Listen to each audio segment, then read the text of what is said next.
more stressful. It's never gonna be easy. I think like people that do tell me that they don't get nervous or it's an easy scenario for them, I feel like they don't really care about the result. I feel like the more you care, the more you're gonna be like nervous and have this like, the more it's gonna be a stressful environment, right? Because like you feel like there's a prize that you want, but there's like many people trying to take it, and you have to do your best to try to come out on top. And I feel like the more you can try to get comfortable in this environment, the easier it gets. I'm not saying that will always go away, but the easier it gets. So I always recommend my students to try to compete as much as possible, because like you're constantly gonna be there in the same environment. Even when not competing, but like having the opportunity to go and watch other people compete, it's something that helps you prepare for that environment, because you see people that win, you see other people that lose. Definitely, the more you can do to be always in that environment, the easier it will get. But it will never get to the point where, the world title just brings in more pressure onto you, or just any big title, right? It brings more pressure to you, because then next time you have to do better. Next time you have to do better. And I think like the style of training that my professor adds up with me, it helps, because like we never really focus on one specific tournament. Like we focus on just like improving our jiu-jitsu. And the tournament that comes by. Whenever we get to the like last week, then we find out who we're really gonna compete with. It's when you start studying more. Okay, I'm gonna fight this person, I'll study what I can do best to try bring the fighting to like a better scenario for me. So then like that last week will be a study. But like I try not to focus so much on competition. I used to do that when I was like a juvenile, or I focus on pans, on worlds, but then you forget about your jiu-jitsu improvements, because you're just so focused on the tournament. And then sometimes you have good days, sometimes you have bad days, that will be normal, but then the good days will be great for you, and the bad days will be horrible, like destroy you mentally, when you focus so much for a competition, you know? So I feel like just focus on my improvements. If I had a bad day, it was probably because the training was intense, or probably there's a couple of things that I can work on and fix, and then try again next day. And then eventually it comes by the competition, and then I will study more opponents, instead of just like trying to, because the training will be less intense. That's already normal, the last week of the competition. So then the mentally really kicks in, because like, oh, I'm not training hard enough. But then you already did, 12 weeks hard, or however many weeks hard. But because of that last week, mentally you're gonna be like, oh, I'm not training hard enough. They can be like they're training a lot and things like that, or like they're competing and this and that. I think like you have to be mentally ready for that last week, because a lot of times I feel people, they ruin their camp and preparation because of that last week. Oh, like in that last week I got so nervous that like I stopped eating, and like I'm not sleeping well, and then like you did a whole preparation great to destroy in the last week, So I think like sometimes I feel like I have to do other things to get my mind out of it. It really depends on how it goes. At the point that I am right now, I don't really care about so much of the media. Like I think at the black belt level, like he tends to get more, but it's not really all that, because at the end of it, you're gonna do the same exact thing that you did in all the other tournaments. So I think it doesn't really change for me much, but you have to train yourself to be like at this point, and like I know that I have a lot to work on, and a lot of things can be done, but a great advice would be in that last week to be prepared, because you don't want to ruin your preparation with that last week, So like just focus on your jiu-jitsu daily improvements will help you get your mind out of the competition scenario and focus on just your improvements, So I take it day by day. Yes. What do you feel like? What are the steps that you've taken to like that professional athlete, not just as like a competitor, but like the business side, the financial side, and stuff, like setting yourself up for success? What do you think has helped you the most for like, athletes trying to make jiu-jitsu their career? I think like I definitely had the advantage of having a mentor. Like Professor Gill was somebody that experienced this way before me, so like he made it a lot easier. Like even Professor Frazado, you guys can like take it, like a lot of like Professor B I look up to him more admiring, and he kind of talks to me more on things that he did wrong, and that I can do better. So like it kind of connects well. I think having a mentor helped me, but like I feel if you like a lot of people don't have that at first. So I think just using try to look up to great examples, people that are really succeeding. In Jiu-Jitsu, I feel like sometimes people they tend to look at the person that's winning, which is it's good the person is winning, but what are they really winning? You know, are they just accomplishing a title, or they're using that title into somehow boost their career up? Like I feel that's the difference that I kind of look at myself to, because like I do accomplish the title to somehow boost that into my career and like grow my name. Like that's what I really look into. But I see a lot of people in Jiu-Jitsu, they just look at the titles, just accomplishing titles, and then 10 years later they still have those titles but have nothing else. You know, so like you have to understand that the titles won't bring you anything unless you really work on building your name up. You know, like the fact, even to me, I feel like the fact that I won worlds in the black belt, I won worlds in different belts, Pans, Europeans, it wouldn't change if I did not add up to that to my career, like building my name, learning how to work on the social media side, like how can I use that as a way of,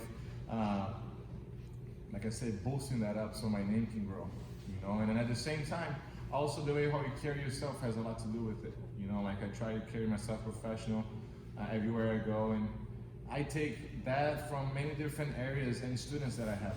Like I share like a class with people that are doctors, lawyers, people that work in, I don't know, gas stations, things like that. So many different environments, and you can take many different backgrounds, and you can take like the good examples out of it. Like why do they always talk about lawyers dressing well? There's got to be something to do with it, you know? So like I think like it all has to play on it. And I think try to take examples in different areas too. That's how you can improve. That's how the sport grows. Like I see a lot of like ADCC happening now. ADCC is working, is using different platforms to bring it to Jiu-Jitsu and boost it up. You know, so like I feel if they just follow IBJJF's work, they'll be just like another federation. But he's trying to bring it to like a different scenario. So he's probably looking up into like super fight events, ONE FC, UFC, things like that, and try to implement that into Jiu-Jitsu scenario. You know what I mean? So like using an outside view perspective to bring the best to your sport. And I feel like that's what I do. I try to do with see the outside things happening and see how I can bring that into on the mat or into my career. And has helped a lot with the mentoring that I have. Has helped a lot with the environment that has grown into the academy. Like how you guys have it as well. It's a clean place. People feel very welcome when they come in. People they feel good being here. You know, so like everybody wants to grow, everybody wants to evolve, and everybody can help you somehow. So like I think I'm that type of person that I sit back and I watch more, you know, what's happening, and I try to take a step where it's gonna help me. And sometimes you do take steps that are not helpful. Sometimes you make a few mistakes, but at least knowing what's right and what's wrong, it will help you a lot, you know. And set yourself apart. There's something like I had to do a lot with like. At some point in our academy, we have what's called the Believe and Achieve program, where we brought people from different places of the world to train with us and to represent the team. And I think that was something that that was a time that I really set myself apart from everyone, because I could see the habits that they came in with, I could see their character, their personalities, and I could and I saw the ones that would really take advantage of the opportunity and the ones that wouldn't. I saw the ones that would really grow from the opportunity they had, and the ones that wouldn't. So I think that was a good learning environment for me, you know, like because I looked at an outside perspective, so it was good for me to go through that. And then at the end, you see who's really succeeding, you know, the ones that really put in the work, that really not just train, but like were professional on and off the mat, that took the opportunities, you know, they grew. And the ones that didn't, they didn't grow as much. Good question. One more question, guys? Yes. So as far as teaching, how old were you when you started teaching, and what advice would you give to someone to help them teach, like if they're new to it or uncomfortable with it? I think I started teaching and helping Professor B when I was around like 14. But just as just being on the mat and helping like younger kids. And then, but what has helped me a lot was because I started training when I was 5. So like going through all those years as a student, when I did reach to the 14 years old, I kind of knew what they felt like, you know. So like I could put myself in their shoes a lot more, you know. And like nowadays, I try to do a lot more with people starting jiu-jitsu as a white belt in an older age. Like because I haven't reached that age yet, so I don't know what it feels like, but I can try to see what they're thinking. I can try to think different ways that I can move the training around to help them. So that's what I've been trying to do with the older people that are starting jiu-jitsu. Now with the kids, I feel at first, definitely what it plays the most is the leadership, having leadership skills. I think it's definitely something that I implement into the managing, the coaching, something that I always tell them. You can be a good coach or you can be a good leader. Like I feel like a coach can teach you and a leader can guide you. So like that has helps everyone. The more you become a leader and the more people see you as a leader, the easier it will be for you to carry on that into like different programs, different ages, different classes, different style of teaching. So I try to always tell the coaches, but it's not everybody that has it. I understand that as well. I understand that it's not everyone that's going to be a good leader, not everyone that's going to speak loud, not everyone that's going to speak comfortably in front of everyone. But it's something that you can practice, something that you can get better. So I always tell them to work on their leadership skills. I always tell them to work on their communication skills. I think it's something important.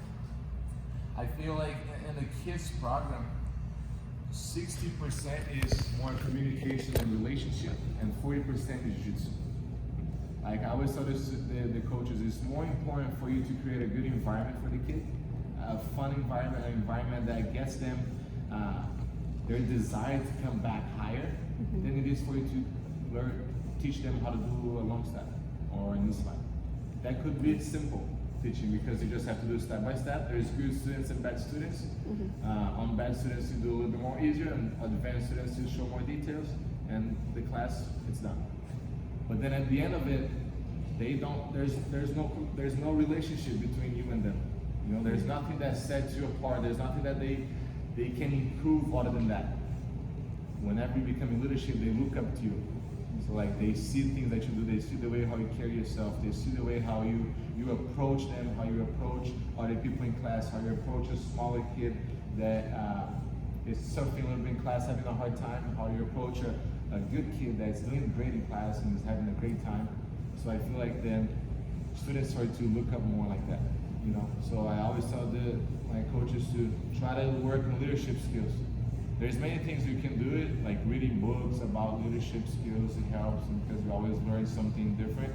But at the end of the day, jiu-jitsu is contact sport. So you're gonna have to get in there and practice yourself. Like we had just recently happened this week at the academy where we have one of the good coaches in the academy, and he was approached by a parent. And he, instead of like engaging it, he completely shied away from it. And came to me. Because like, okay, can you deal with this parent? But I said, I can, but I won't help you. You have to go back there and do it yourself. So some things you have to experience.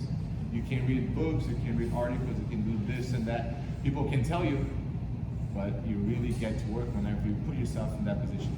You know, so I think I was put in that position multiple times at a young age. So it has definitely shaped my character, my personality to learn how to deal with those situations.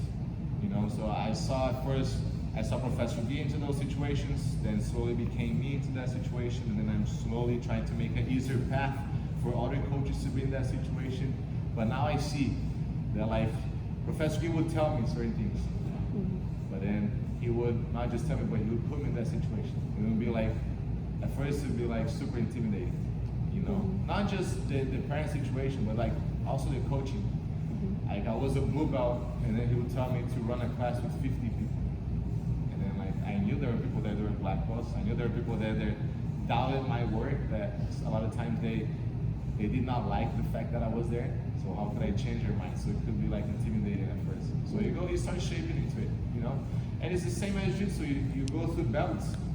It's the same in that. You go through like skills. You get better every time. You know, like at first you're gonna be like a white belt on it, and then eventually you get good at it, and then eventually you get really good at it, and then eventually you get great at it. You know, so you just gotta keep working on. Just keep like trying, put yourself in those situations. I was always curious, so like I would always jump into it. Sometimes I would have some reaction that wasn't the best, you know, but the academy and the team that I had always supported me. So, you know, at the end of the day, the environment was behind me, and I had to do it. You know, so that has definitely helped me a lot. And the teaching, just the technique itself, like I say, just the fact that you're a good coach, good teacher, who you can work on as well. I feel like everybody has its own style. You know, like I see different styles. I see like Professor Guy is more of a leader on trying to impose certain things in different people to try to create an impact. And I see that guy like John Danaher is more of a study. So like the environment's a little bit slower. It's more detailed. It's more communication. It's more talking. It's more deep, like small, like details, things like that. You know, so like there's different style of teaching. I could try to copy one another, but I have to create my own. That's how you kind of shine in the place that you are. You know, so like, let's say there's 5 coaches there. You can try to implement and copy somebody, but at the end of it, you have to kind of do your own path. You know, to build up your name. So that's the phase that I am right now. I feel like I have great leaders, great mentors, but I have to create my own, you know, my own style. Try to mix and see good things and do my own and build up my name. Cool. Thank you. Guys, sign up. Let's go. 1, 2.